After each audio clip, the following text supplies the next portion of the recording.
माननीय प्रधानमंत्री मोदीजींनी भारत देशाला जगातली तिसरी आर्थिक महासत्ता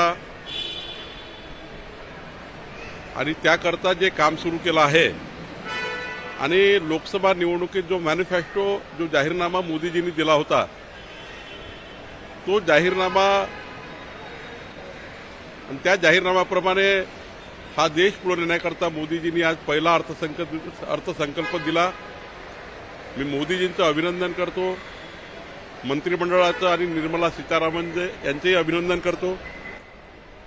या देशाच्या आमच्या बहिणींना, शेतकरी शेतमजुरांना, प्रधानमंत्री आवास योजनेमधल्या 3 कोटी घरांना, प्रधानमंत्री सूर्यघर योजनेला, अशा विदर्भ, मराठवाडा, उत्तर महाराष्ट्राला आणि मुंबई सहित महाराष्ट्राला मेट्रोपासून तर त्या ठिकाणी रस्त्यापर्यंत, ग्रामीण रस्त्यापासून तर या महाराष्ट्राच्या विकासाचा एक मोठा संकल्प, अर्थसंकल्प मोदीजींनी दिला आहे। या अर्थसंकल्पातनं महाराष्ट्राला मजबूती मिळणार आहे। केंद्रातलं सरकार आणि राज्यातलं सरकार हे डबल इंजिन सरकार या महाराष्ट्राच्या 14 कोटी जनतेकरता प्रचंड ताकदीने या ठिकाणी पुढे जाणार आहे। राहिला प्रश्न विरोधकाचा, विरोधक हे नेहमीच टीका करत असतात, त्यांचा भोंगा वाजतच राहणार आहे, पण त्या भोंग्याकडे बघण्याचा काही अर्थ नाही। खरं तर जे लोक आज या अर्थसंकल्पावर टीका करतात त्यांनी कधी गरीब कल्याणाचा विचार केला नाही, त्यांनी मध्यमवर्गीयाचा विचार केला नाही, कधी इन्कम टॅक्समधनं लोकांना सूट द्यावी असा विचार केला नाही। आज मोदीजींनी मध्यमवर्गीय आर्थिक दुर्बल परिवारांना प्रचंड मोठी इन्कम टॅक्समधून सूट दिली आहे। युवकांना रोजगार देणे, युवकांना रोजगाराच्या संधी उपलब्ध करणे आणि मोठ्या प्रमाणावर या ठिकाणी बजेट आपण बघितलं आहे, त्यामुळं जास्त विस्तृत मी बोलणार नाही, पण या महाराष्ट्राला सुद्धा, विदर्भाला सुद्धा खूप मोठा न्याय सिंचन प्रकल्पापासून सर्वांनाच मिळाला आहे। देवेंद्र फडणवीस हे अमित शहा यांच्या मनातले मुख्यमंत्री नाही असं संजय राऊत म्हणाले। तुम्ही संजय राऊतांवर बोलत नाही, फार आज बोलणार आहात त्याच्यावर? असं आहे की माननीय अमित भाईंनी स्पष्टपणे सांगितलं की महायुतीचं सरकार येणार आहे आणि त्यामुळं महायुतीचं सरकार आल्यानंतर मुख्यमंत्री पदाकरता कुणाचाही वाद नाहीये। एकनाथ शिंदे मुख्यमंत्री आहेत आणि भाजपाचं जास्त मतदारसंघ असल्यामुळे, भाजप जास्त सीट असल्यामुळे साधारण भाजपच्या नेतृत्वाचं सरकार येतं। त्यामुळं संजय राऊतांनी पहिले आपल्या महाविकास आघाडीकडे बघावं। महाविकास आघाडीमध्ये 10 मुख्यमंत्री तयार झाले आहेत, काँग्रेसमध्ये 3, राष्ट्रवादीमध्ये 3, उबाटामध्ये 3 असे मुख्यमंत्री तयार झाले आहेत। आमच्याकडे मुख्यमंत्री पदाची कुठलीही शर्यत ना भाजपमध्ये आहे। आमचे नेते, एकमेव नेते देवेंद्रजी राज्याचे नेते आहेत, एकनाथ शिंदे मुख्यमंत्री आहेत, अजितदादा उपमुख्यमंत्री आहे। आमच्याकडे कुठलेही कॉम्पिटिशन मुख्यमंत्री पदाकरता नाही आणि त्यामुळं या ठिकाणी त्यांनी आपल्या महाविकास आघाडीच्या अंतर्गत भांडणाकडे लक्ष द्यावं। ते म्हटले की 7 चेहरे आहेत जे मुख्यमंत्री पदाचे चेहरे आहेत तुमच्या पक्षामध्ये। आमच्या भाजपमध्ये कुठलीही कॉम्पिटिशन कधीच नव्हती, नाही। देवेंद्रजी एकमेव नेते आहे। त्यानंतर राहिला प्रश्न, एकनाथ शिंदेजी मुख्यमंत्री आहेत, अजितदादा डेप्युटी सीएम आहेत, कुणाची मुख्यमंत्री पदाकरता फार लालसा नाही आहे। पहिला प्रश्न असा आहे की केंद्रातलं सरकार पुढचे 5 वर्ष आहे, राज्यातलं आणि केंद्रातलं डबल इंजिन सरकार महाराष्ट्राचा विकास करणार आहे।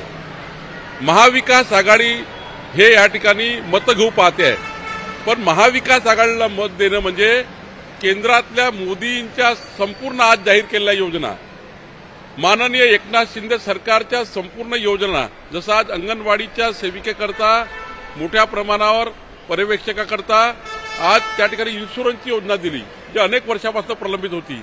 या महाराष्ट्र सरकारने बजेटमध्ये ज्या योजना केल्या त्या हे सरकार बंद पाडेल। महाविकास आघाडीच्या जसं उद्धव ठाकरेंनी 2.5 वर्ष योजना बंद पाडल्या तसं पुन्हा बंद पाडेल। त्यामुळे महाविकास आघाडीला महाराष्ट्रामध्ये या ठिकाणी जनता मत देणार नाही, महायुतीलाच मत देईल आणि डबल इंजिन सरकार महाराष्ट्राचं भलं करेल।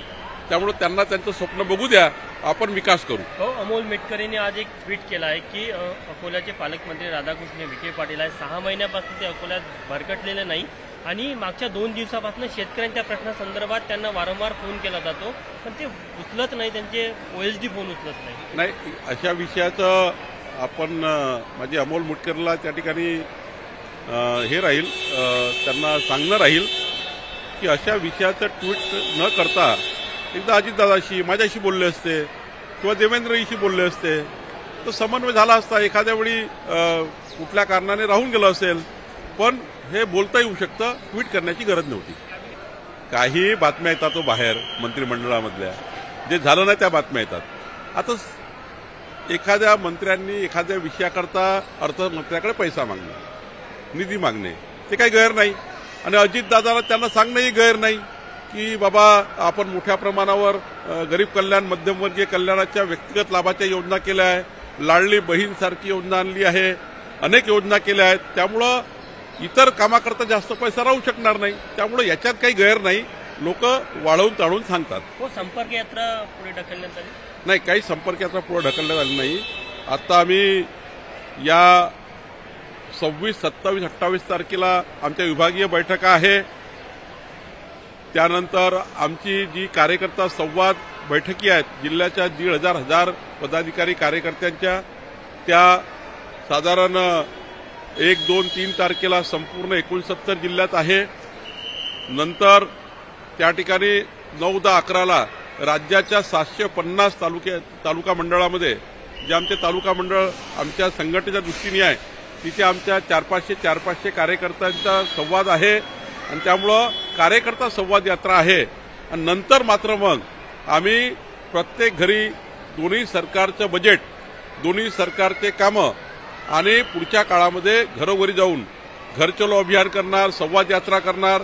पण संवाद यात्रा यात्रेचं स्वरूप नाही आहे. पहिल्या टप्प्यात कार्यकर्ता संवाद, जे आम्ही 750 तालुका मंडळापर्यंत 500 पदाधिकाऱ्याच्या कार्यकर्त्याच्या बैठकीमध्ये, जिल्ह्याच्या बैठकीमध्ये, आणि नंतर मात्र घरोघरी जाणार आहोत. संघ आणि भाजपच्या पदाधिकाऱ्यांची बैठक झाली, काय समन्वय बैठक होती, काय विषय होता? विचार परिवारासोबत आमची नेहमीच बैठक होतं. ही काही नवीन बैठक नाही. शेवटी लोकसभेच्या निवडणुकीचं त्या ठिकाणी विश्लेषण, येणाऱ्या बजेटमधल्या आणि सरकारच्या बजेटमध्ये आदिवासी भागातल्या जनतेला कसा फायदा होईल, शेड्यूल्ड कास्टच्या जनतेला कसा फायदा होईल. विचार परिवार हा समाजाच्या कल्याणाकरता, राष्ट्र कल्याणाकरता, समाज कल्याणाकरता भारतीय जनता पक्षानं काय अपेक्षित काम केलं याचा नेहमी समन्वय होत असतो. रद्द करण्याचे आदेश महायुतीने दिले गेले, त्यामुळे हे कायम राहील का? मी वारंवार सांगतो, देवेंद्रजींनी स्पष्ट केलं आहे, कोणत्याही RCIवर हे रेसिडेन्शियल कनेक्शनला स्मार्ट मीटर नाही, इंडस्ट्रीला ते स्मार्ट मीटर आहे. त्या ठिकाणी मोठ्या प्रमाणावर त्या ठिकाणी कॉमर्शियल जे हे आहे त्यांना स्मार्ट मीटर आहे. त्यामुळं विरोधक आता काही नरेटिव्ह सेट करतात, विरोधक लोकांना कन्फ्यूज करतात. त्यांनी लोकसभेत जसं कन्फ्यूज केलं, आता ते विरोध मीटरचं सांगतात, आता काही सांगतात. पण जेवढं खोटं बोलायचं त्यांनी लोकसभेत खोटं बोलले. खटाखट 8,500 देऊ खोटं बोलले महिलांना, बहिणींना, आणि आता तर ते गायब झाले. या महाविकास आघाडीच्या 31 खासदारांना जे मतं घेतले खासदारांनी, त्यांनी आपापल्या मतदारसंघात 8,500 खटाखट गेले, पळून गेले महाविकास आघाडीचे खासदार. आणि त्यामुळं आता आमच्या मुख्यमंत्री एकनाथ शिंदेनी चांगली योजना आणली आमच्या बहिणीकरता. आज मोदीजींनी चांगल्या योजना दिल्या आमच्या बहिणीकरता. हा ना, महाराष्ट्र आणि देश समृद्ध होईल.